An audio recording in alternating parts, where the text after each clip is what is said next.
think there's a strategy involved in that. I'll talk about that in a minute.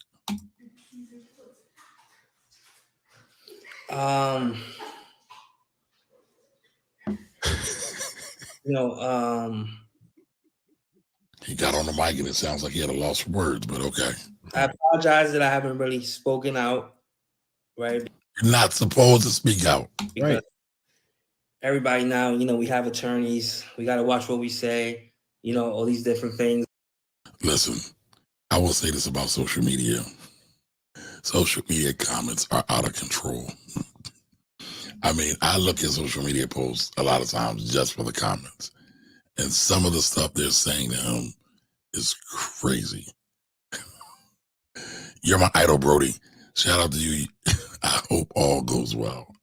So basically, we're going to idolize a man who's allegedly, right,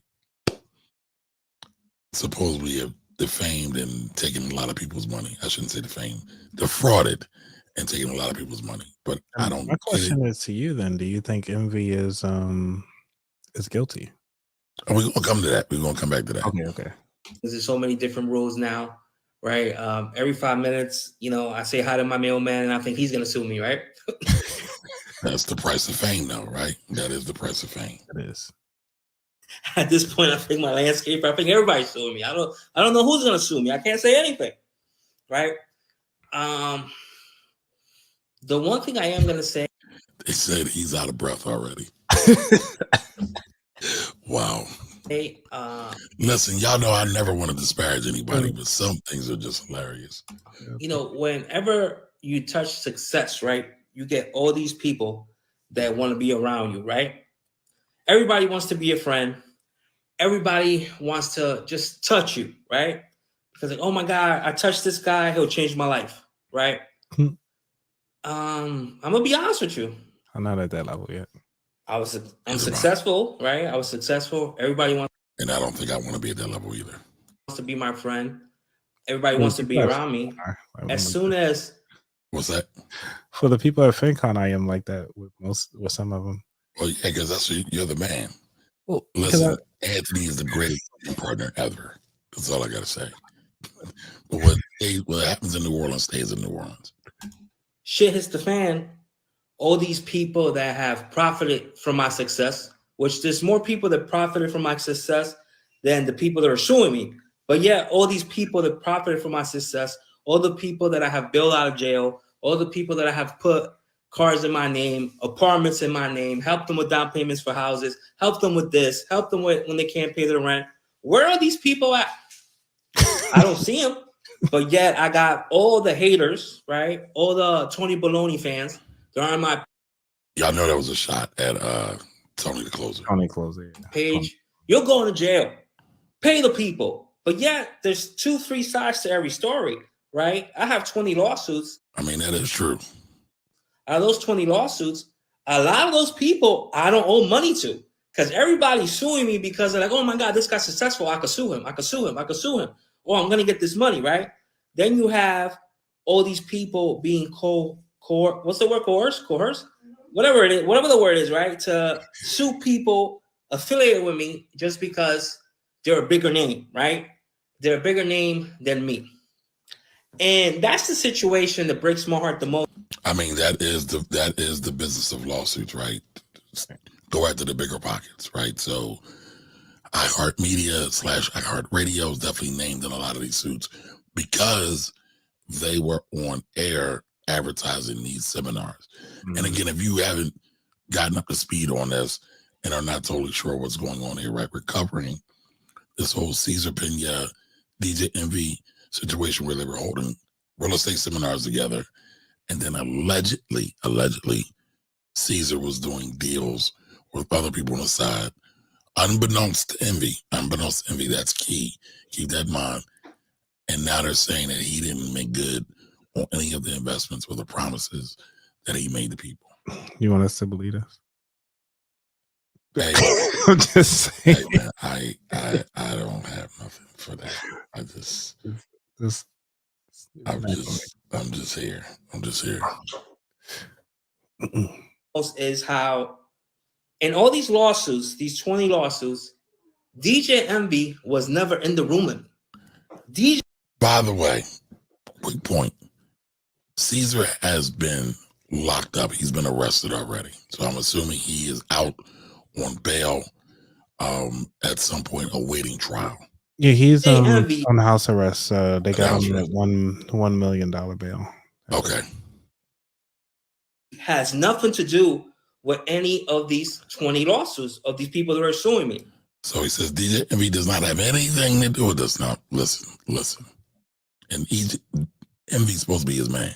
Right. And it fucking sucks, bro. It pisses me off that all these people are bashing DJ Envy, from Master Flex, Rick Ross, every single person. Because Flex is giving them the smoke. What you people gotta understand is that these. But if you're not like into following like radio stuff, I'm not. like this is typical radio wars type things. So if you go back 10, 20, 30 years, radios used to battle each other. It was antics to get their viewership up. They would do it all the time. So Flex is just falling in line. Gotcha. But I really do believe that Flex has a problem with the Breakfast Club. Every chance he gets, he shits on it basically. DJ Envy is so successful in hip hop that as far as a DJ, that people just don't like him. And even though I love DJ Envy, but 9 out of 10 people don't like him. I don't know why. You ripped him off though. A lot of people He don't can be like his him. buddy, but you his buddy and ripped him off though. That's what I don't get. Allegedly. But hold on, it gets better. It gets better. Okay. You know what's that about? I don't know if DJ Envy's a bad tipper. I don't know what it is. Well, he is a bad tipper. I'm not gonna. How he just slander his man like that? Right. He's a bad tipper. He said he's a bad Sorry, tipper. But Has nothing to do with the case, right? However, it can lead to character establishment at times as well. you know, you got this guy, Tony the Closer, making. Oh, FYI, I am not a lawyer. I don't pretend to be a lawyer. I'm just a good old tax accountant. I help people with their money all the time. Talking like there's a narrative, right? And people don't see it. I talk shit about DJ Envy. I talk shit about Cesar. I'm selling my girl's ugly ass boots. I talk shit about DJ Envy. I talk shit about Cesar. I talk shit about Jenny Tips. I'm selling a real estate course. I talk shit about Cesar. I talk shit. I mean, that is true, right? But I will say this. That's true for everybody on social, right? They talk about what they're going to talk about. Then they want to follow it up with a sales offer, right? A CTA, right? Call to action. They're going to try to sell you something. And you would see that Envy and Cesar did the same thing. So I find it weird that he's shitting on Tony for that because he does the same stuff. About DJ Envy, I'm selling an ugly ass t-shirt. And people don't see that, right? They're not seeing that. Then all these people with these lawsuits, they're all suing me, right? Again, before 2023, I had one lawsuit. Now I have 20 ever since this guy started bashing me. Jose the Credit Dude, the biggest piece of shit in the world, this guy's a fucking scumbag, goes on Tony's page in May, says, Cesar owes me $200,000. He didn't pay me. Yet, Jose the Credit Dude, I have the receipt. I think Tony got the receipts from the guy too, if I remember correctly. But I haven't followed the whole thing. But I do believe he showed Tony some receipts. And Tony is notorious for taking folks down in this regard. Receipts that I paid you back in November, back in January. So Cesar's saying that he paid the guy. So now you got to take it to the courts. And again, I'm still don't understand why these people were talking. Now you go in May and you make up this lie and you start this whole thing where now all these people are being affected, right? Because at the end of the day, it is what it is. If I owe somebody, I owe somebody. Nobody is here to lie or whatever. I owe you, you sue me, or court of law will work the shit out, whatever it is, right? But now all these people putting this energy behind this machine, putting this energy. Tony the Closer does not give a fuck about victims. All the money that he made from the t-shirts that he sold or the badges, he is not donating to victims. He's not giving them money. He's just in it for the clicks, just like everybody else, right? So all these people. I mean, I think that's the whole society right now. I think everybody's only in it for clicks. For example, I've been seeing the whole what's acceptable for a man to take a woman out for a first date. Right. It's hilarious. I started to jump on it just to have fun, but I ain't got time. I actually like Cheesecake Factory, but I don't know. Oh, you don't give me something that Cheesecake Factory thing, dude. I actually Like, like Cheesecake Factory. But listen, I actually tell my clients, because I do have some clients who like to spend very freely when it comes to dates. Talking about $200, $300, $400, $500 on a first date. I say, dude, why don't you go take them to get coffee? Everybody laughs at me when I say that, and they're like, I'm already just being cheap. No, But if the whole goal is to get to know somebody, and all you're looking to do is spend money the first time, right. are you really getting to know somebody that way? It's a whole lot of makeup and mirrors going on right there. Cheesecake Factory is not dope. And it's like, nothing wrong with Cheesecake Factory. I mean, I like Cheesecake Factory, and I'm not getting paid. This is not ad money. Their brunch is dope on the weekends. I don't know about y'all. right. They got some good food though. I mean, they got a wide variety. Yes, they do. Something for everybody. High on the calorie count. So if you're trying to be like me and get out the Fat Boy Club, don't go there. Or feeding this machine. You're feeding this machine. You're feeding this machine. Oh, I hope he gets locked up. I hope he gets locked up. I hope he gets locked up. I got locked up. I'm still here. For now. But he has an ankle weight and he can't leave the state of Jersey. Did you just say an ankle weight? You're not an ankle weight. Are you trying to apply these in the weights? Ankle monitor. Right? So now I'm here. And guess what? You fucking geniuses. That you all want me seeing get charged and get locked up.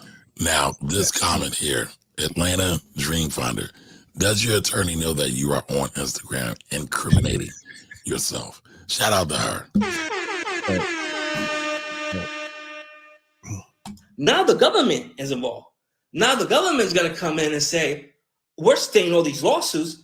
Oh, but I do have to mention the other one. It says, eating popcorn.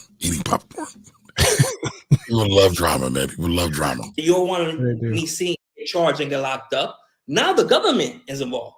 Now the government is going to come in and say, we're staying all these lawsuits till your criminal proceedings are done. So guess what? From a year to 2 years to getting paid, now it could be 3 to 5 years. And if you guys will be lucky if you see any. Well, if you don't owe any money, like you said, that one guy, then there's nothing to pay. But right, okay, like your buddy. And this is like the most retarded shit in the world. Instead of having it is retarded. A conversation with somebody that's been successful for all these years, I have a track record.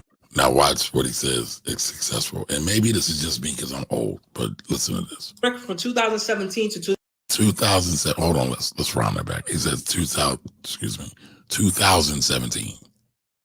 And this is like the most retarded shit in the world. Instead of having a conversation with somebody that's been successful for all these years, I have a track record from 2017 to 2022. Wow. Anthony, you're the math guy. Tell me the math. How long is that? It's 5 years. So we talking about being successful for 5 years means like, can you even really say you're successful over 5 years, man? You're just starting. Even if you had some good deals, you got lucky. I wouldn't say that's a way of saying or showing that you have an established track record. What do you think, Anthony? 5 years is pretty much the baseline. And most businesses don't even make it beyond that 5 years. So, all right, break it down. What is baseline, Anthony? Leave the complex math alone. So when it comes to the baseline, meaning as far as like a business considered to have tenure, most starting businesses usually will fail within the first 2 years. So Anthony's so smart he can't help but use all these big words. But go ahead, brother. Well, isn't it was it roughly around 70% of businesses fail around 2 years, 3 years? 90% the first year. Yeah. I think it's something like 70 or 50 over the next 5 years or something like that. Go out of business. So yeah, I mean maybe he's just that good but I would think the results are showing that he's not. And 5 years, I don't feel is enough time to truly show that you're successful, know what you're doing, and have a solid track record. But what's it called? What's that guy that finally got locked up? I don't know. So For many the of Ponzi these scheme that he was running for the Madoff. Yeah, Murdoch. So Madoff, yeah, he did it for years. So he's been decades. running that for what, 10 plus, to the point where people was like, let me just keep putting my money in. Like, he was able to hide his numbers really well. Yeah. That, I mean, that's a great point, right? Can somebody Google how long Madoff did his scam? I mean, his whole thing was a scam from like the 70s, I think, on till was that 09? He went in jail 05, something like that. Yeah, but to your point, you're right. That doesn't necessarily mean you are doing it right. Correct. Just because you have 5 years, 10 years, 20 years in business. But hey, that's why we have these conversations. Yes.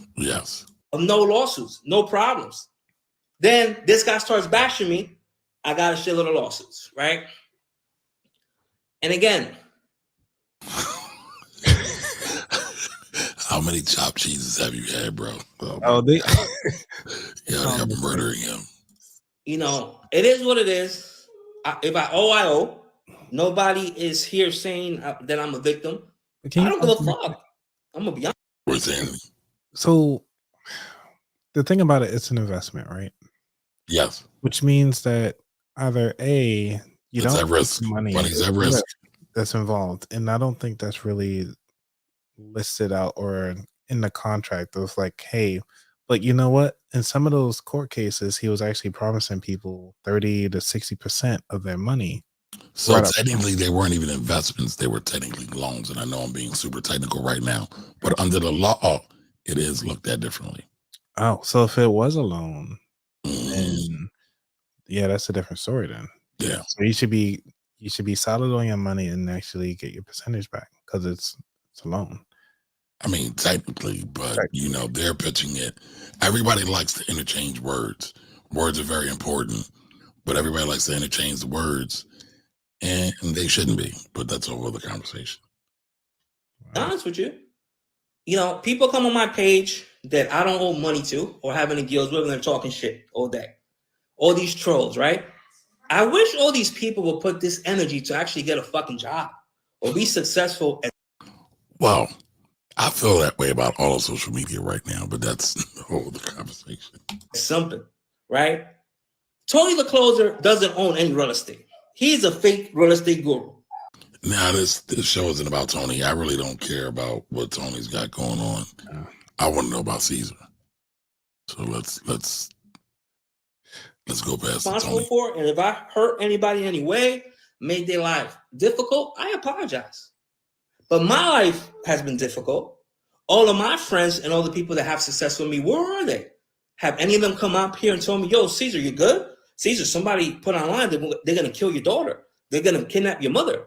They're going to rape you. They're going to rape this person. Even if they said they're going to rape me, who the fuck wants to rape me? Oh, man, this is like pure comedy. It's crazy. Oh, right? God. And it's like, wow, this shit keeps. Oh, man, somebody in his chat says Atlanta is a Rico fan. That's, man. Yeah. Somebody in one of our chats earlier. Isn't they called a scammer? It's called Scamlanta or something like that. Yeah, somebody called it Scanlanta. The shit keeps on. You know, then you got these reporters, right? Making up like the other day, Our Heart Radio's office got raided. They didn't even raid my house, and I'm the target. I do think that's very funny because a lot of people were saying that iHeartRadio got raided. Well, why didn't they lock up Envy? Right. How the fuck are they going to raid the radio station? What are they going to take? The fucking CDs? The records? What are they taking? Like, this shit is crazy. This shit makes no sense. Tony the Closer says every week, Cesar owes 100 million, 80 million, 60 million, 50 million, 10 million. Fuck. I almost believe him that I owe 100 million. I don't even know at this point, right? Because the story's just fucking going in circles.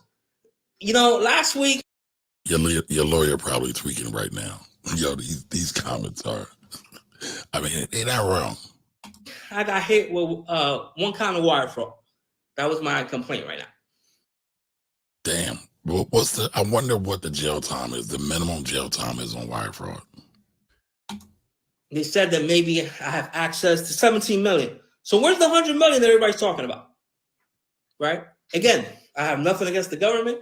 The government is doing their case. I understand it.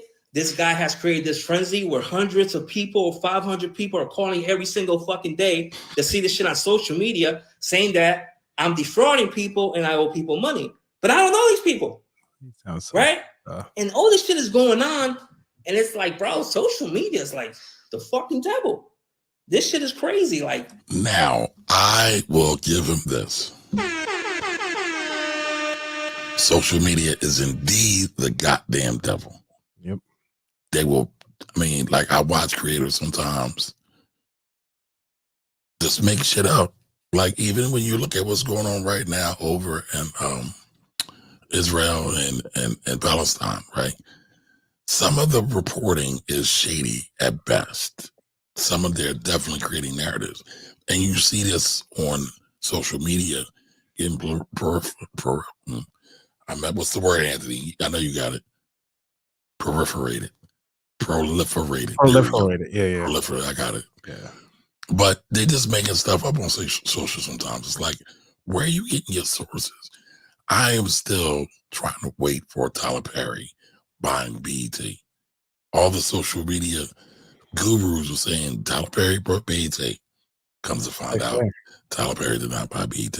Right. I'm gonna cover that too, and a thing today, not today, later this week, because he actually talked about the deal, and he actually feels like ABC kind of disrespected him. But we'll get to that. It just makes no sense. And my whole case, everything that's going on is based on social media. Everybody's looking at social media. That has been going on for quite some time. So it's for the law enforcement, it's good for them and bad for the people that are being charged. Well, he's still talking. That's the thing that's messing up everything. Like, why don't you just shut up? Say it again for the people in the back, Anthony. Jesus Christ. So just be quiet, dude. Like, right. That's all he got to do. Just shut the fuck up. And this whole thing, and listen to people that are lying. I'll give you an example. There's this guy, he went on Channel 4 News. He's suing me, right? Let's say his first name is, I don't want to say his name, right? But his name starts with an N. He sues me ahead of our transaction is done and says, I'm only suing you. Every single woman that complains when you read them, I'm suing you because Tony the Closer said you're scamming people. I'm suing you. But here's the thing. That's not really how it works. And again, I'm not a lawyer, but you can press charges. You can take them to court, but it costs money to take people to court. It just doesn't happen for free. By the way, Tony the Closer don't got shit to do with the Fed case, right? So the Fed brought charges on their own. They usually have done some kind of investigation, and they said, is there enough evidence to charge? And the Feds don't like losing. So they typically do not charge unless they have an airtight case. I have seen Fed cases be lost by the Feds, but it's rare, very rare. So I don't know, man. I don't know. You because I saw it on social media. This is what people say in these complaints, right? You know what? Why don't you talk about Jeff? Yeah. Oh, his wife was in the background. Oh, she in the background now. She knows what's happening. I thought you were thinking about. She don't know that. Caesar. Remember, she said in it. Caesar has to answer for all this. Yes. Yeah. But hold on. So this guy, letter N, sues me before his deal's done. He goes on News 4 the other day, and I text him back, which I have the receipts, and people are gonna see that. Bro, DJ Envy was never in the room with you. Jennifer, my wife, was never in the room with you. My brother wasn't in the room with you. Why are you suing him? You know what he texted me back? It's just business. Hey, I mean, that's what we're talking about, right? No. We can't let that fly. Right. So just to be named in a suit doesn't mean that you have to be in the room. No, you don't. you have to have knowledge, right? Just like when they do the conspiracy charges and the RICO charges, it isn't necessarily that you were in the room with somebody. And again, we're going to talk about that some more, right? The other day, this guy from Patterson, Jeff, his son passed away, R.I.P. Jeff. He goes on Channel 4 and says that I owe his son $900,000. I changed that kid, Jeff's life. I remember his father was in foreclosure, losing his car wash, losing his the dry cleaning place, or wash and fold. That story just sounds crazy. Yeah. Text messages. I helped him save his car wash. I helped him save. I even paid for his property taxes. The first that sounds wild. House that he bought, I gave him the down payment. What was that? It was a comment that said "Get off live." Like, oh, I didn't see that. Yeah, it's like literally like 1 second back, but yeah. I looked. Yeah, it said "Get off live." Yeah. Shout outs to them, right? First house that he bought, I gave him the down fucking payment, and I have the receipts. And these people are talking about it. They're all talking, making up these stories, bro. I have a text message from you when your son passed away. You text me and said, if there's any money left, it goes to me. Don't give it to his daughter. Don't give it to. What's that? From the lawyer perspective, isn't that evidence? I would say so.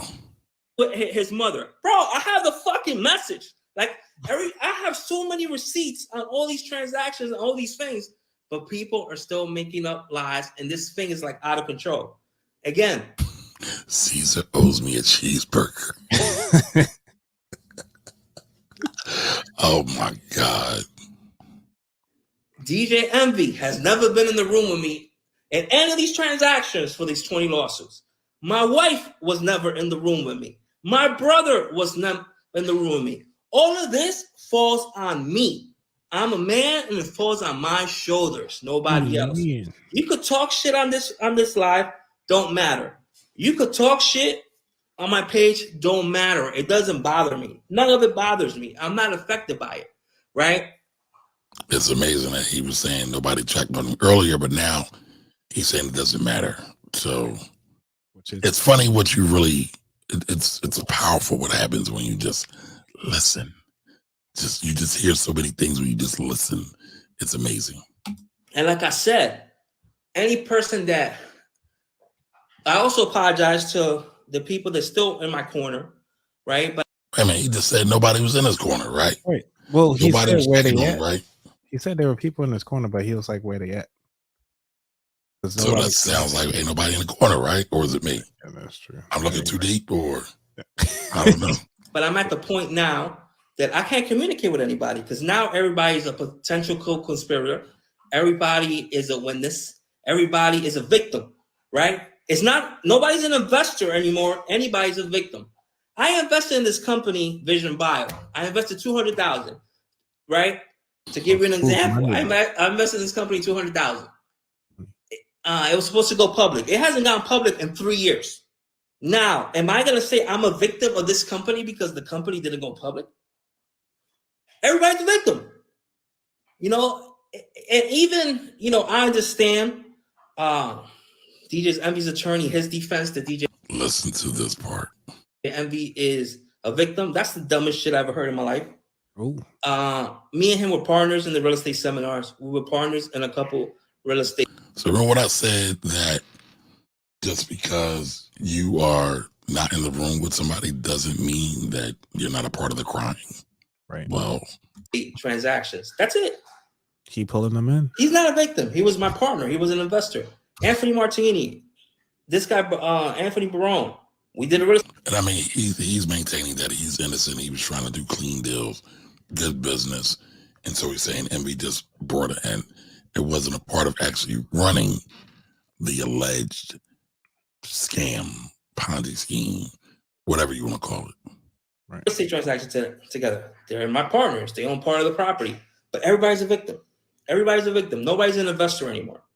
Nobody. So it is what it is. bro. And you people gotta understand, because there's so many fucking retards out there. I've been doing this for 7. I agree with that. I can't say it though. 18 years, right? At the end of the day, I have touched success. Well, let me re-say this. Not in his case. He's just saying it because he's trying to plead his case. Right. Multiple times. Every I'm speaking generally. time I buy a fucking, I order DoorDash right now. That was with victims' money. I go out to a restaurant and eat a steak. Hold on, Anthony. Hold on. I want you to. We're gonna watch this part again. All right. I order DoorDash right now. That was with victims' money. You heard him correct. He said with victims' money. Right. I go out to a restaurant and eat a steak. That was with victims' money. Victims' money. That's what he's saying, yo. No, you stupid fucks. I am successful. I have. Now the reason why Anthony cringed just now because he knows that somebody could chop that up, sit it down, and just say, "I brought T-bone steaks with victims' money," with no context. Nope. And that's one of the biggest problems with social media right now. There's no context.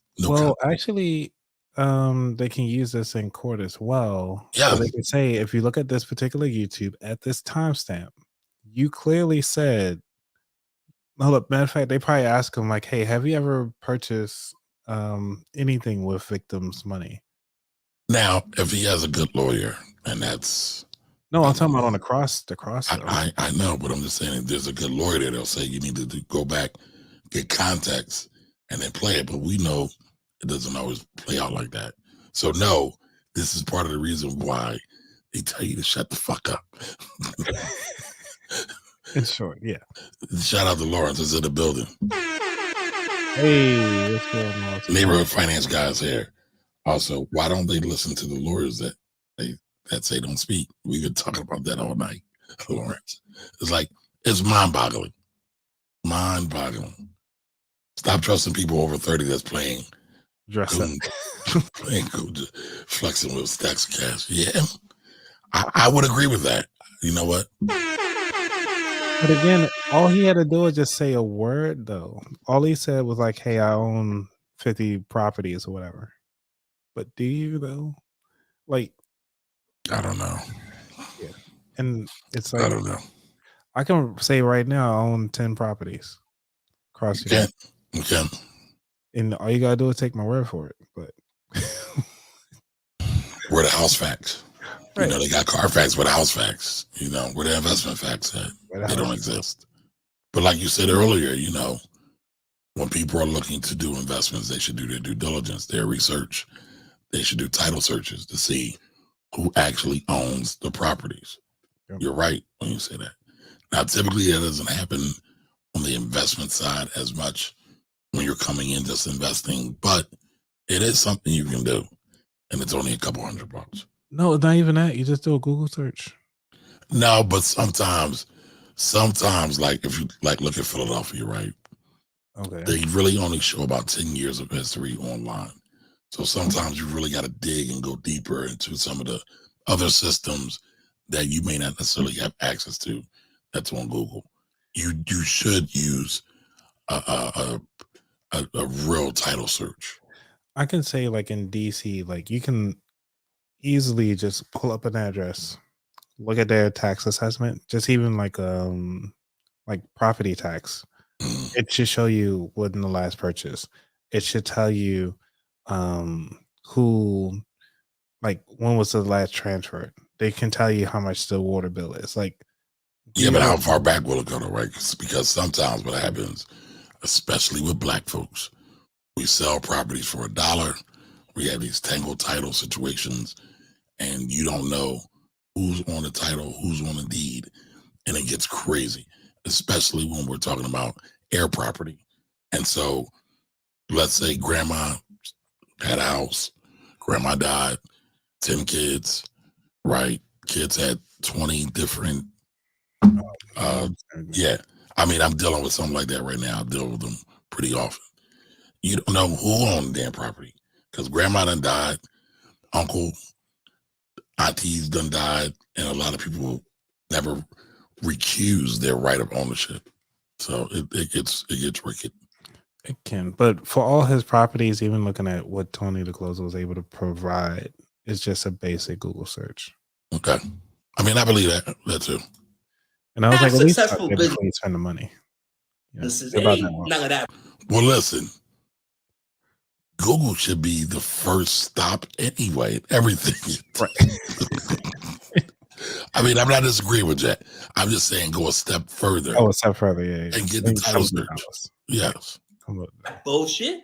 Like, dude, it's ridiculous what people think. Oh my God, his daughter went to a concert. Those were our money. No, it wasn't. You just bought food Like, with this shit the is money. crazy. It's fucking crazy already. I mean, honestly, we really don't know who's and what's what. So, but I hope I get that DoorDash contract, and hopefully, I get a commercial or something out of it. Somebody said don't declare bankruptcy. That is a legal remedy a lot of people can use. Yeah. Yeah. So somebody said Envy said publicly you owe him 500,000 partner. Yep. Not partner, partner. He did say that. All right, so hold on. Still Rocks is in the building. You know Owens? And we got a super chat in the building from my guy JT. Listen, y'all go follow JT Coins. He be making all kinds of jewelry and stuff. I'm gonna try to get him to make me something out of coin, like out of real money. He takes money and makes jewelry out of it.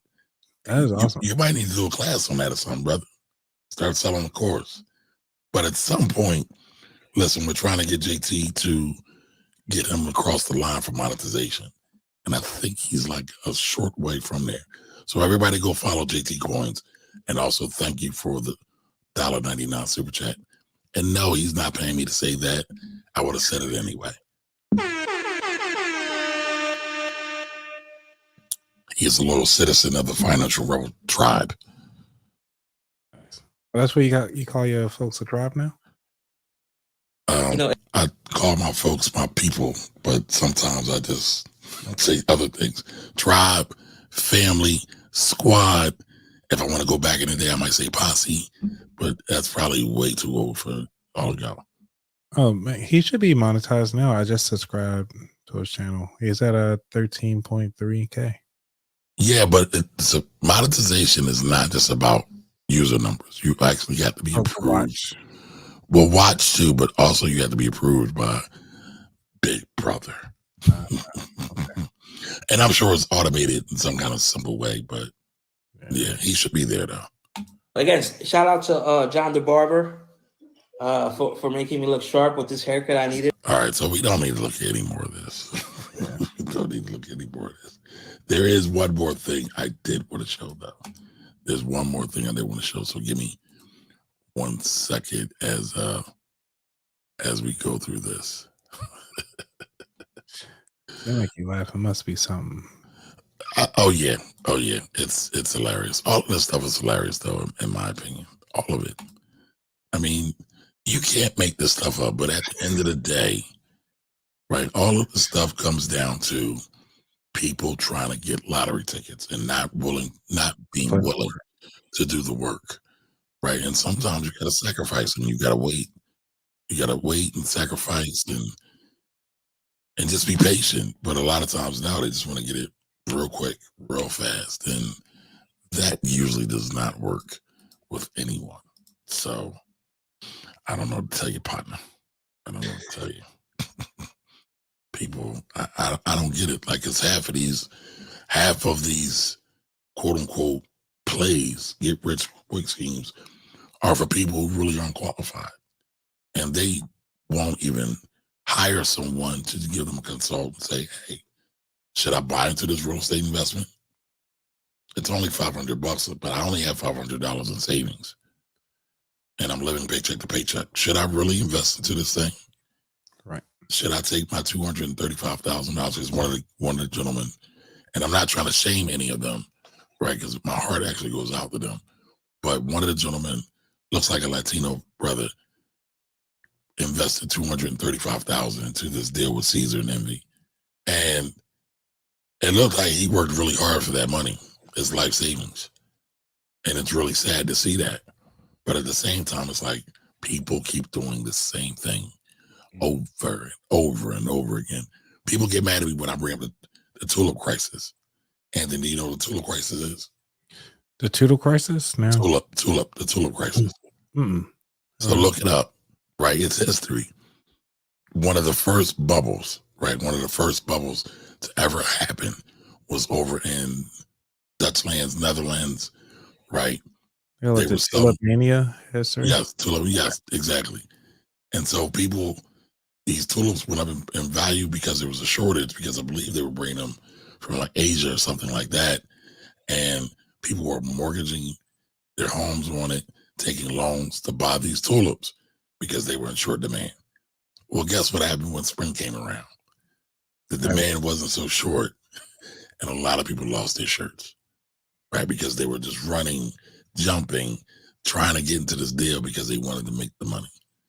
Sometimes it really makes sense to sit on your hands, just save your money, stay out the way. It really does. Now, Anthony, what does ADSFAS stand for? Are those your initials? AD. Or is that your just title? Oh, I was trying to figure where the heck I couldn't do that. I was just playing around because I was on my other side. So yeah, let me fix that. All right, so before we go to the next one, Lauren said the worst part is that the victims won't get any money back from all of this. It's a cold world unless DJ Envy makes them whole. Well, I agree. I do believe, though, iHeartRadio possibly could be on hook for some of this. But no, I don't think they'll get all their money back. Not at all. Not even close. And it's sad. Like, really sad, man. There we go. Let me do it like you do. Let me change. I like the way how you got over here. Yeah, I just, all right, here we go, y'all. So that's Deuces. If y'all remember Deuces and Merrill from the great show on Showtime that stopped too soon, but here we are now. And this is from The Daily Show. Kick things off in Congress, where today Republicans were once again trying to pick a new speaker after Kevin McCarthy was kicked out. Oh, yeah, Congress is a trip, but I don't want to talk about that today. They got a new speaker. Yeah, but he's another MAGA speaker, and it's not a good thing, in my opinion. So. Yes, my alter ego. You could apply it. Yes. Oh, this guy. Yeah. You got respect for Let's talk about airplanes. You know how on the airplane they got that big door to the cockpit and they keep it locked tight so no one can get in? They don't want anyone in there to try to grab the controls, right? So they keep the door locked, and that works. Unless the guy that wants to crash the plane is already in the cockpit, and that's what happened here. This morning, the off-duty pilot accused of trying to take down a passenger plane heading to... I thought I got to the spot. It was a little premature. It's time for some financial news. The Daily Show. That's the best of us.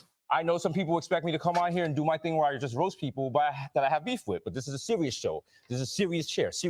And for the record, Envy and Deuces do have beef. His desk, and now I'm going to give you some important financial news. So important, I have to put on my spectacles. I report on the serious financial news. Popular radio host DJ Envy now distancing himself from an alleged multi-million-dollar fraud scheme. Not DJ Envious. That was never on my radar. Go on.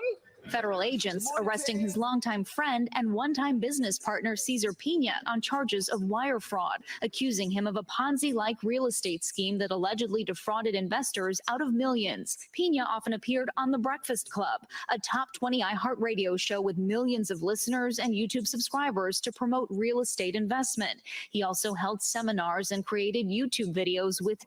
So the reason why iHeart is involved in this, right, this promotions went out over airwaves. They weren't even paid for it. They just got it through because Envy is the A-Mic or the leader of that show. And we're able to leverage that or run the play over on the Breakfast Club, right? Well, yeah, go ahead. No, go ahead. Because one of the things that I thought was interesting is that they didn't even advertise to say like, "Hey, this was a paid interview." Well, it wasn't. It wasn't a paid interview. I mean, sometimes you'll be able to go on, like if you're a friend of the show or Okay. just a guest of the show, Okay. and it's not necessarily a paid interview. But clearly, they use it like a real promotion, right? And this is why payola is so important, especially when we see a lot of the podcasters, right? And we've talked about this. I've talked about this with JT, Pocket Watching with JT, where a lot of these podcasters will pay people to come on their show, act like they're giving information. They're running the play for free because they want to hook up the audience. All the while, many of these podcast hosts have paid them upwards of $50,000 for some people that say this, right? But they're not telling the audience that this is a paid advertisement. And that's where it's really, really bad. So you got to be careful about that. But all right, let's get back to this. By the way, I love MV Sweatshirt. He did go to Hampton. DJ Envy has not been charged in connection with the case, but many of the alleged victims say they were influenced by his celebrity status. Wow, DJ Envy is in trouble for real estate fraud. What a serious story. It's definitely not funny. There's certainly nothing personal that makes it funny to me. It's not like Rashawn accosted me on the radio for making a... He's saying all this while cracking a whole smile. Making a little joke about him and his wife, which I only thought we were friends. It's not like he called me dickhead and then got so mad he locked himself in the studio for the rest of the show and then told the building security I was a threat. But even if that happened, that's all in the past. It did happen. It did happen. I'm just reading the news. Listen. So this is all for entertainment, educational purposes, everybody. So don't make real estate moves, investment moves based on this advertisement. And apparently the news is DJ Envy might go to jail for an alleged Ponzi scheme flipping houses in New Jersey. That's not hilarious. It's tragic because he's just a DJ. I mean, there's no way he could have known he might have been. That's the part to me. He's just a DJ. Involved in a Ponzi scheme, right? When I first got into real estate, I called 3 people. I called Clue. I called Fabulous. I called Joe Budden. Joe Budden told me it was a Ponzi scheme. So I gotta say this. Right? Joe Buttons has been winning these last 2 weeks in social media. Yes, he has. He's been winning off of this. He's been winning off of the whole Drake fiasco of an album. Like, it's crazy. It's crazy. And I was going to go to jail. That clip is not funny. We are not. And I mean, the fact that Joe Buttons told him it sounds like a Ponzi scheme. I mean, I want to know, does Joe Buttons have a crystal ball somewhere? How did he know that? How did he know? There are so many older clips that were I talking called about. Fabulous. I called Joe Budden. Joe Budden told me it was a Ponzi scheme and I was going to go to jail. That clip is not funny. We are not laughing at this. We're also not asking who's the dickhead now. Yeah, what were you saying, Anthony? I'm sorry. There's so many older clips. They were asking him about, like, you know, far as is this a Ponzi scheme or whatever? Because it's almost like it was flying around lately. I think Tony the Close even posted it on this thing where the lady was talking to him like, "Oh, they supposed to get got by you before the feds get them." Yeah, that's so wrong. Yeah, people be giving Tony the smoke too. I'm being serious. Look at these spectacles. This could have happened to anybody. Whenever I'm doing financial transactions, I also get advice from Joe Budden, Fabulous, and DJ Clue. Everybody knows those are the Lehman Brothers of hip hop. And look, I don't. So, not to be a killjoy, but that joke is so funny on so many different levels. If anybody remembers, Lehman Brothers went out of business in 2008, either September or March of 2008, during the last Great Recession. So basically he's saying, how in the world is Joe Budden's Fabulous and DJ Clue qualified to give real estate advice where all they are entertainers? But it is what it is. It is what You got the link that says it's only entertainment. Do I? Yeah. Where is it? It's only entertainment. Good catch. I should have been running that. I want Envy to go to prison. I mean, imagine getting locked up for one of the corniest crimes in hip hop history. This is a Property Brothers ass crime. Forget the Bloods. He's gonna have to join the House Hunters.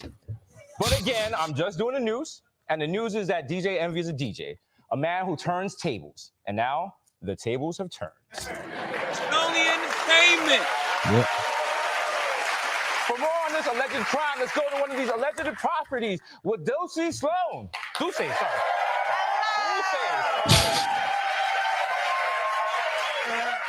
Deuces, you gotta feel sorry for these people that lost all that money.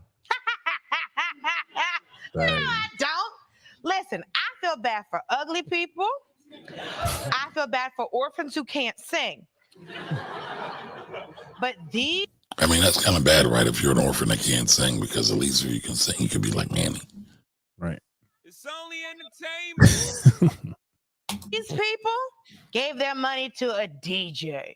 You can't trust a DJ with money. You can barely trust a DJ to DJ. That be facts, though.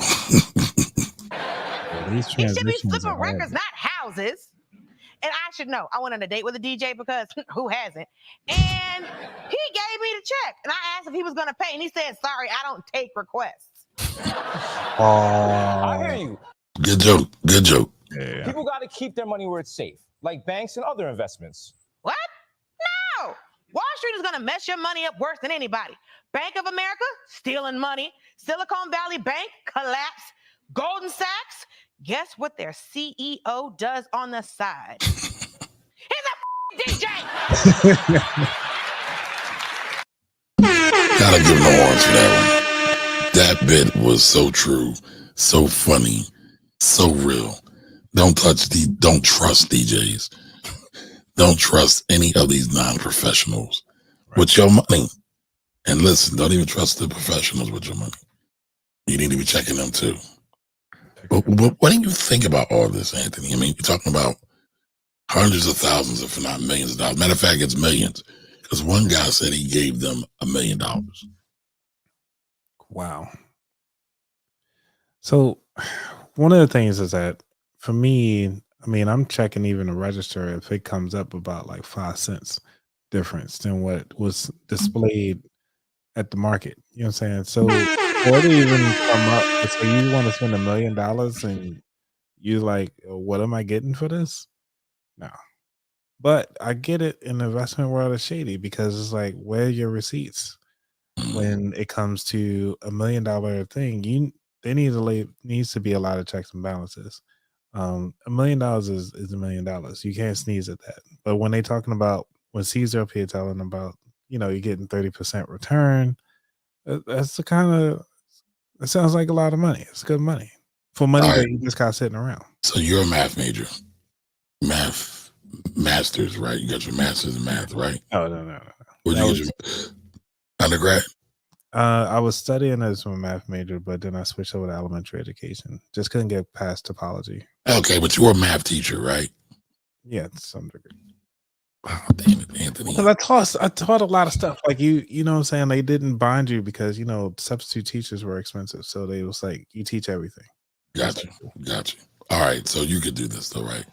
So a 30% rate of return over 3 months. How much is that annualized? How long will that last? How much is that rate of return annualized? Oh, over 3 months. Yeah. Annualized. It's about 120%. Yeah, if you're looking at it 3 months and then you bring it, yeah. About 120. So we're talking about 120%, right? But most people, yeah, if depending how on in the hell you're getting 120%, man. Anybody would sign up for it. Like, yo, why would you do? That's the problem. Right. That's my point. Right. So it's like, all right, they say 30% over a 3 month, 4 month, 5 month time frame, but it's like, is that really realistic? Right. Doesn't that sound too good to be true? It's Everything that glitters is definitely not gold.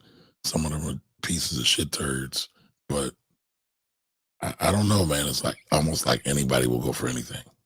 Yeah. I mean, like you said, nobody wants to put in the work. But we know that. That's why people pay for classes. They want to curve their education. Everybody wants a leg up. I guess. And it's like, how do you do it the right way?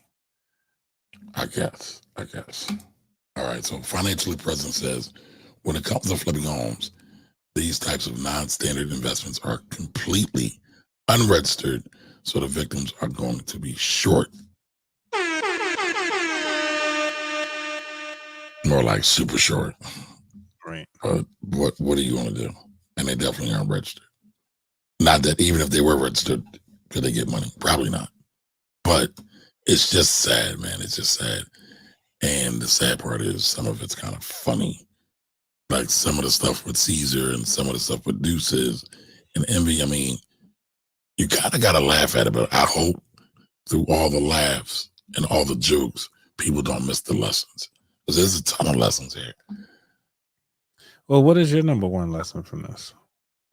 Oh, man. One, we need more financial education. I don't like the term financial literacy. Yeah, I don't like I think the term sucks because the banks and credit cards have hijacked it. And I feel like it also at this point, and I know I'm super duper nerdy about it, but at this point, everybody is throwing around the term financial literacy. Yeah. But are we really talking about literacy? Are you going to be able to put some of these concepts and ideas into play and be able to do it effectively and efficiently? And I would say 9 times out of 10, no. Right? I mean, so I feel people need to really take financial education serious. Yeah. Like real serious. And don't look for lottery tickets. Don't look for gold where it's just shit, right? You're always going to say, oh, this is shit, but it could be gold. We can have a real transformation real quick. But no, that doesn't happen. Not like that. And listen, you can be very successful. Like really, really, I don't want to say quickly, but you can start putting some things in play and you can make changes into your life and help your life turn around quickly just by doing some things, right? I mean, it's like me. Like, so you and I, we've been chatting for a while, and you trust me to some degree. Not with $1 million. Right. Be cool.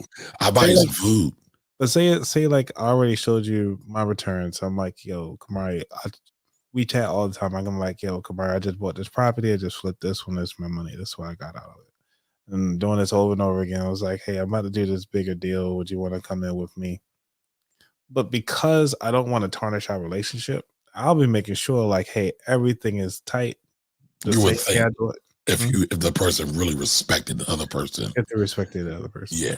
Or if they were just out to get their money. I mean, look at Madoff. He didn't give a fuck about nobody. He just wanted the money. Except for his top investors. So his what? He made sure the top investors, if they wanted to get out, they made sure that they got. But that wasn't because he cared about them. That was because they were key to keeping the Ponzi scheme going. Right? He needed that word of mouth going.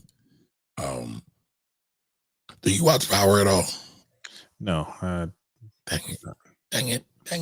No, there's a great thing. They ran a couple of shows. They talked about a Ponzi scheme, and you could tell they were pulling it directly from Madoff. And so I thought it was really, really good. Except in this one of the top fun guys was a black guy.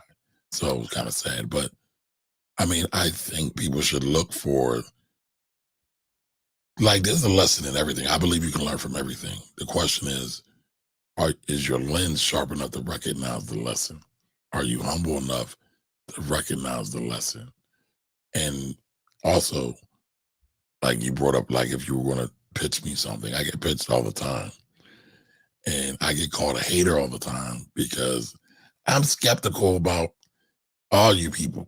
So I was about to say something else, but I'm skeptical about a lot of this stuff, right?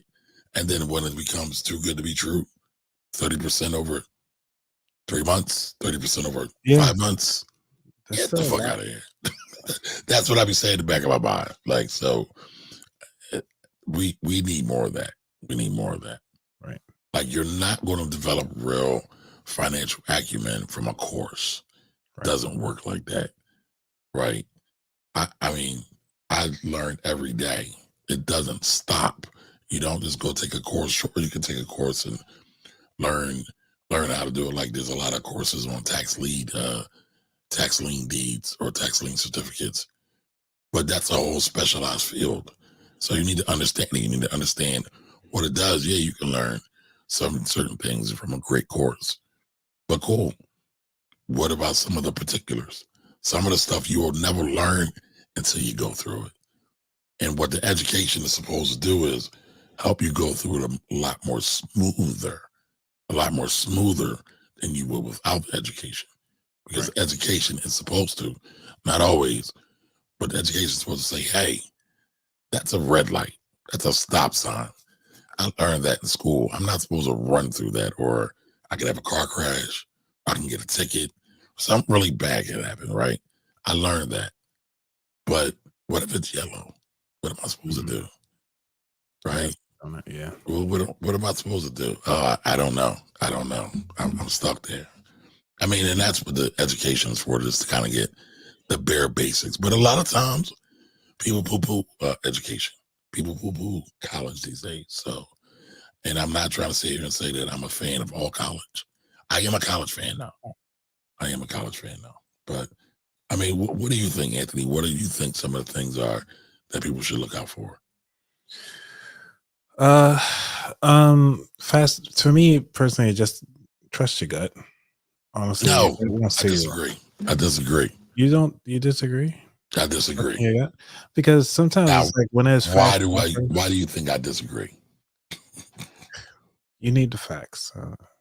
No, it's not even that. Like, I think the gut is good. Your intuition is good when you have going through it and you got experience. But sadly, a lot of times. Oh, if you're just starting out, yeah. So all right, so just starting out, then I highly recommend to, say no for now and do your research. Like, get everything up front. Even if they say, well, this price is today's price, you're gonna miss out. It's gonna go up if you don't get it today, and the price will be different next time or whatever. Just trust your gut with it and do your due diligence. It's okay to walk away. It's your money. So don't. That happens a lot. Huh? That happens a lot. Sales tactics. What you're talking about? Right. Yeah. So I think that's understanding what the sales tactics are, how they using them, and the book that I highly recommend that talks about this is Never Split the Difference. Never Split the Difference. Why do you like that book so much? This book. So, I got a physical books, a lot of these. The reason why I like this book is because he talks about how to say no in various ways, but to make sure that you get what you want out the deal. So if you say, like, he does the perfect analogy. It's like if you go to put on some shoes and you put on a blue pair versus and a white pair of shoes, that's not the same shoe. Like, you can't split that difference. Like, no, it is what it is. There's either a win or a lose. That's what it is. And I like that book for this because it helps you to understand what are the tactics that are being utilized against you so that you can be more knowledgeable going into any deal or any situation and know your stance before you go into it. Right. That makes sense. But that's still Rock says, with so many people teaching financial education, those that don't have any or little financial knowledge, they just follow whomever sounds good or looks like they know what they're talking about. And that's true. That's the sad part about it, because you don't know what you don't know. But that's why it makes sense to make sure you get with somebody who does know, or at least has a better understanding than you. Right? I mean, there's plenty of accountants. Like a mentor. Like mentor, that's a different thing, right? But yes, a mentor could be a good resource as well. But I'm talking about go pay somebody. You're going to get into a deal, go pay somebody and get them to give their professional opinion. There's plenty of lawyers. Get an hour of their time and ask them to go over the deal before you actually sign the deal and lose hundreds of thousands of dollars. It's something that's not even real, so. All right, let's see. So Lawrence says, so many people rush to wealth. Ooh. So many people rush to wealth in the short term only to make up broke for the long term. That's a fact. What's that? Mama used to say, take your time, young man. Yep. Ain't no rush to get older. Ain't no rush. Yeah. All right. Still Rock says, what are good ways to or examples of how to vet people?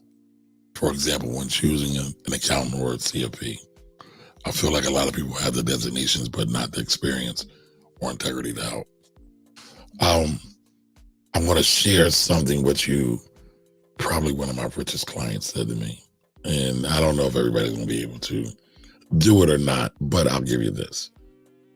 This client at the time, I think he was worth like about 12 million. He had a business, and this was during a time where I was mainly doing investments. He said, come on, I watched you. I know a lot of people that you know. I know your old boss. Wow. And my old boss is somebody. I've asked them about you. Everybody's, said that you're pretty cool. And I like your presentation. There's another guy in the area who me and him are cool, so I'm not going to say his name, but he's like, you're head and shoulders above this guy, because I'm coming from more of an investment standpoint. The other guy's coming from a more financial advisor / salesman standpoint. So my stuff is usually more consultative or consultative. And so that's what he said. So I would say, talk to these people, get referrals from people. Get not just one referral, get multiple referrals, whether it be an accountant or a CFP. Also, you could also go to some of the accountants. There's the EA boards, like the National Association of Enrolled Agents. You can go to them and ask them for a listing of people who are good. Not good, but people who are in their roles in their membership. You can do the same thing for the Bar Association in your area or your CPA Association in your area. There's a lot of things you can do. Don't just go to one. Matter of fact, I just had a call today. Guy called me today, said he's referred to me. By the way, he was referred to me by another tax account. But he doesn't, we and him have different experiences. So he'll refer certain things to me. That's more business / investment. And so he asked me all these questions. He was like, yo, can I call my wife? Got his wife on the phone. Because that's one thing I see a lot of people do or don't do. They don't get their spouse involved in their money transactions. And I think that's a dangerous thing. That's a dangerous thing.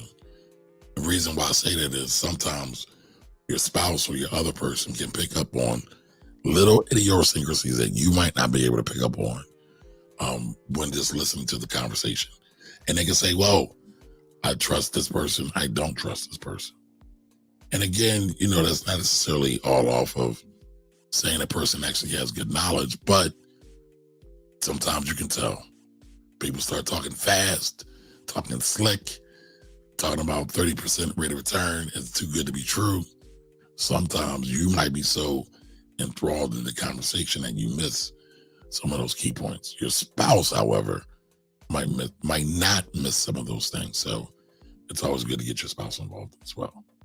Right. I mean, right. Still, Ross, everybody's gut doesn't have the discernment. That's correct. That's correct. Financially Present says, I need references. If I'm part of a flip, I'm looking at the property. Listen. Yeah.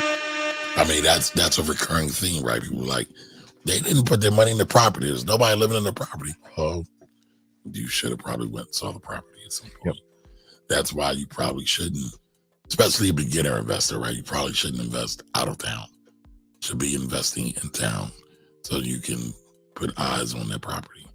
And if you're going to go out of town, make sure you got somebody else that can go bird dog it, go see it, look after it, and, take notes, right? Because that's one thing that really helps a lot of people when they take notes.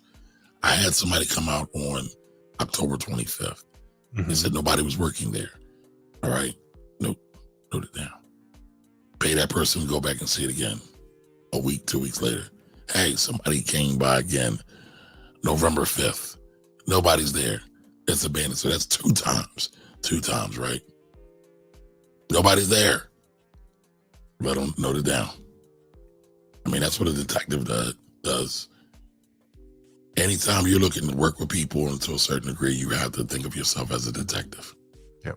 You have to be looking for the truth or the fact. Man, let me back up. You have to be looking for the facts, right? Whether they're truthful or not.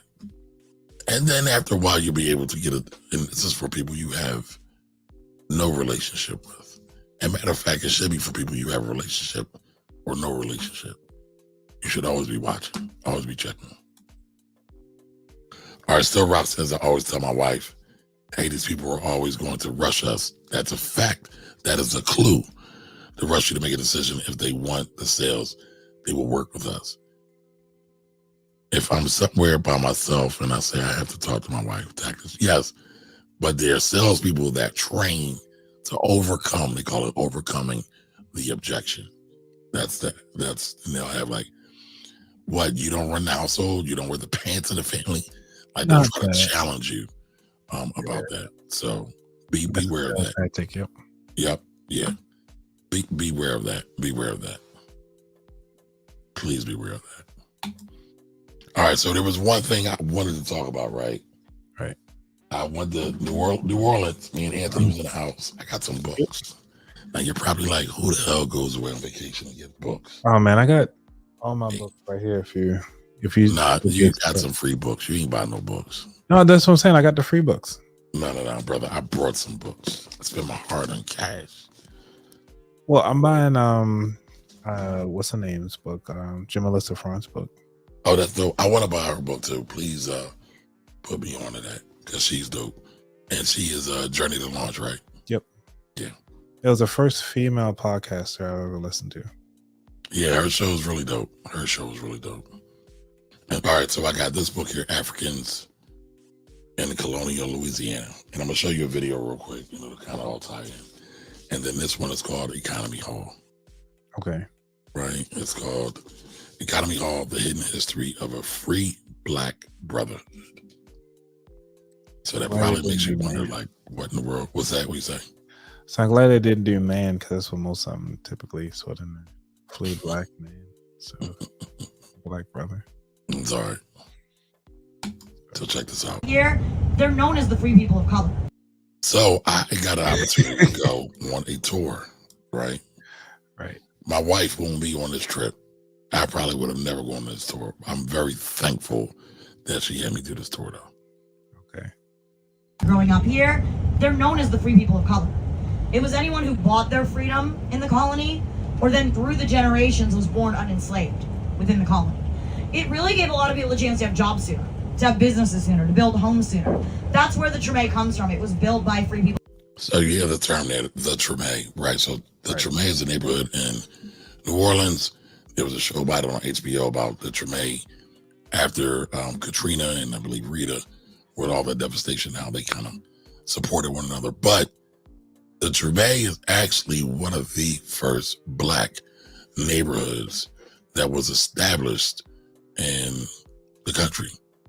And what they did was they supported one another, and oftentimes that they would buy each other's freedom. And so if you know anything about history and about the history of Louisiana, many people will talk about how there are a lot of black women who owned enslaved people. Well, there's a reason for that. And it wasn't just because that they were evil people buying enslaved Africans to do their bidding. What would happen is a lot of times they would buy these enslaved people to kind of give them better lifestyle, better quality of life. And what they talked about here, and I'll go back to the video, which I thought was really cool. I don't know if they talked about it the whole way here. People of color for that community. A lot of the mansions were built on early African wealth as well. A lot of the mansions were built on early African wealth. Nobody talks about that. Nobody talks about that. That's where the Treme comes from. It was built by free people of color for that community. A lot of the mansions were built on early African wealth as well. But when you really, really think about this too, this started in the 1680s. 1680s. Wow. So we're not talking about 1980s, 1880s, 1780s. We're talking about decades. We're talking about centuries. First landed here, So really, when you look back, that's 1680s when we first landed here. So really, when you look back, that's almost 200 years before the end of the Civil War. So that means by the time slavery was finally abolished, right, that neighborhood's up and running, or that community, I should say. All the people that are being freed at that point, they don't have jobs, they don't have housing, they don't really have a whole lot to go off of at that point in time. But because that community had already been settled, they had them to fall back on. So they're a really important part about how the city really came together and really grew up when you look at it. A lot of early politicians, entrepreneurs, they're all free people of color when you look back. Sundays, like I said, it was a free. People were actually on this tour that were black. You let me ask you. 4. And how many people total? Maybe 15. Maybe. I'm guessing right now. I didn't count them. Oh, so that explains why she's nervous. Okay, keep going. She's not nervous.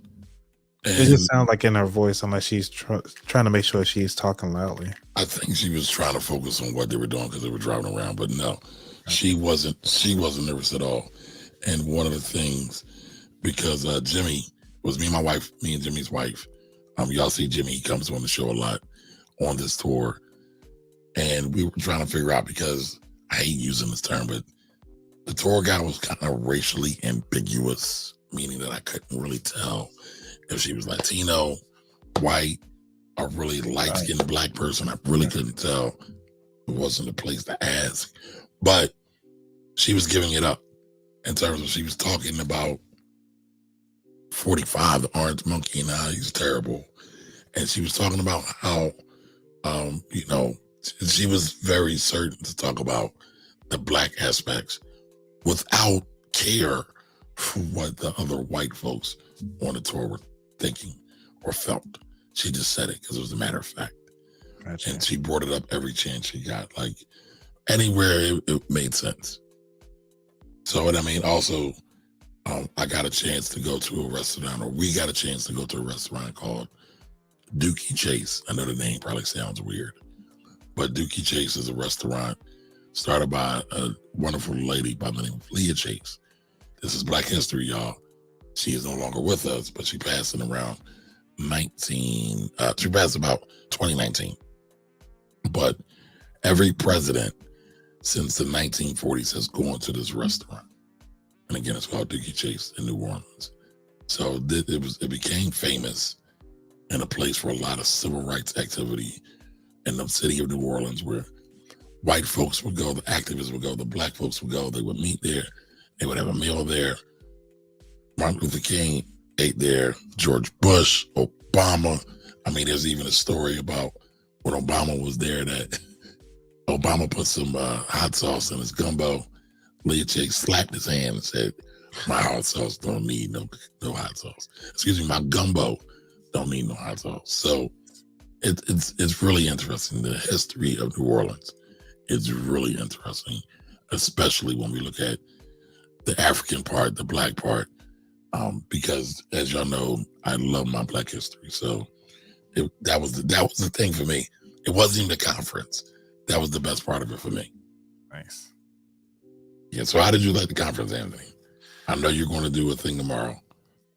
Yeah, I have to say that I took a different approach this year than I did last year. Because last year I was like, I'm attending all of the rooms, I'm taking photos with everybody, because I never met any of these people except for I saw them online. And I have to say that this year is pretty much just catching up with everybody, meeting some new people, and then mostly do things outside of it, because I bought the Pro Pass. So I was actually trying to see what the Pro Pass was about, how the events were. So I just trying out the different things. So this was a trial run, but I have to say that That was this your third year? This is my second year. Okay. Yeah, it just seemed like I know everybody. Well, same here. But this time around, I would have to say the conference itself, I had to get used to. Is more likely the venue that it was at that I had a problem with, mostly because you kept going up and down the steps, the elevator that gets to the different rooms and stuff like that, versus everything being on one level, and I could just walk from room to room and so forth. So that was the only challenge that I say I didn't like. But I really did enjoy the conversations that were had out there. But actually just mostly meeting some of the new people out in the hallways. That's where I got most of the value out of it. Yeah, me as well. I thought the lineup was a little light this year, though. I didn't. I mean, I got some value from the lineup, but it was more of us getting together, seeing one another. I mean, you got all these black people, black financial people together, right? And a lot of them are of pretty high caliber morals. Yeah. So that's the good part for me. So this is Nia Money Perspectives Instagram. More life and more play. Oh, I won't say this. Oh, for your music. Oh shucks. Yes, you're right. I'll probably get. Can you mute it and still play? Yeah. If y'all see this in the back, that's me back there. Let me see if I can blow this up. Make sure you add it. Yeah, Instagram is. Yeah, so that's some of the people there. Yeah. That's Nia. I didn't do one yet. I need to post a summary clip like everybody. That's Chris right there. Yeah. Chris so it's just black folks having fun. Pretty much, but because of the location, again, like we spend most of our time and connections outside of the conference. I think, yeah. I mean, well, this is hilarious, right? So, yeah. This right here, so that's Rakim Surprise. Rakim has been on the show before. Rakim talks a lot about financial trauma, right? We were at Cafe Du Monde, which is supposedly the creme de la creme when it comes to beignets in New Orleans. Beignets are really, really good, right? But we wound up going to Cafe Du Monde, and somebody requested Prince. I don't know who requested Prince. I don't know. But this street performer attempted to play Prince. Mr. Bean. Oh, okay. I can't. You know, when I bring my video, you can do covers. You can do covers. That works. You won't get. No, but this is the music. This is the music from Instagram. Yeah. So it's best if I just leave it on mute, because then I'll get a big old copyright strike and be like, "Oh, you're stealing somebody's information." Yeah. No, I didn't see this. Yeah, you can do this part. Oh, yes. I was talking about the band that came in. Yeah, the band came in at the end. Did you leave early? No, I might have just missed this session. Okay. Yeah, that was the main stage with Stack and Benjamins. I don't think I got to see any of the main stages, so okay. It is what it is. It is what it is. So, but again, thank you everybody for watching. You know, this whole DJ Envy Cesar Pina thing is really, really complicated. But when you look right here, I'll have another show for you to watch, right? When I really break down everything that's going on, going over what DJ Envy said about the whole situation and give you more clarity on all these shenanigans. Until the next time, I'm Kamari Ellis. I appreciate you all watching. Subscribe if you like the content. Like it, share it, and I'll see you next time. So long, everybody.